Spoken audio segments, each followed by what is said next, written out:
Railway पाईसमन Prabhakar Salve सेवानिवृत्त। दक्षिण मध्य रेल्वे अंतर्गत नांदेड डिव्हिजन मधून गंगाखेड रेल्वे स्टेशन या ठिकाणी पाईसमन या पदावर कार्यरत असलेले प्रभाकर सकारामजी साळवे हे दिनांक 30 सप्टेंबर रोजी आपल्या पदावरून सेवानिवृत्त झाले आहेत। त्यांच्या छत्रपती शिवाजी महाराज, डॉक्टर बाबासाहेब आंबेडकर, संत जनाबाई यांच्या प्रतिमाला पुष्पहार अर्पण करण्यात आले आहे। ढोल ताशा वाजवत रेल्वे इंजिनचं स्वागत करीत यावेळी सहपरिवार सर्व मित्रपरिवार यांना भेट घेऊन हा सेवापूर्ती गौरव सोहळा संपन्न करण्यात आला। सेवापूर्ती गौरव सोहळ्यासाठी गंगाखेड रेल्वे स्टेशन अधीक्षक राहुल डोंबे, रिपाईचे मराठवाडा संघटक DN दाभाडे, शशिकांत गवळी, नगरसेवक सत्यपाल साळवे, रणधीरराजे भालेराव, बाबूराव गायकवाड, प्रशांत साबळे, शिवाजी दौंड, प्रफुल्ल मेश्राम, मुकुंद पारदे, नितीन गवाले, किशोर सोनुले, विश्वनाथ जाधव, सुमन, अमरजीत कुमार, अनंत नरहरी, मुकुंद शेख, निसार, इम्रान, त्र्यंबक नागरगोजे यांच्या वतीने प्रभाकर साळवे यांनी 35 वर्ष रेल्वेची सेवा केल्याबद्दल त्यांचा सहपत्नीक सेवापूर्ती सत्कार सन्मान सोहळा करण्यात आला आहे।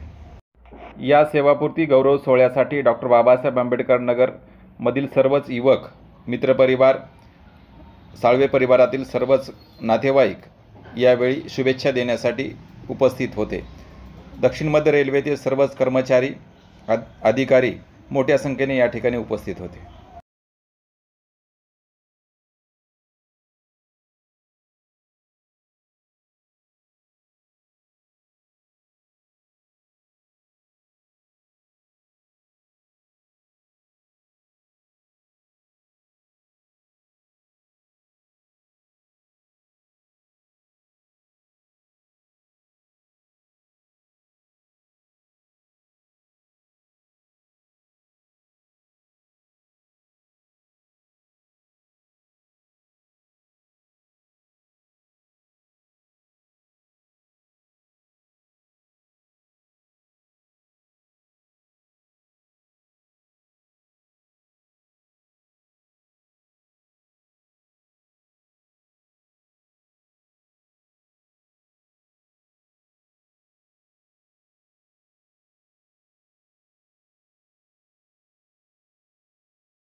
कर्मचाऱ्यांनी राहुल सरांनी विशेष मला इतकं विशेष म्हणजे इतकं सांभाळून घेतलं मला आधीपासून ड्युटी कशी कधी गेली हे मला तरी सर्वांचा धन्यवाद।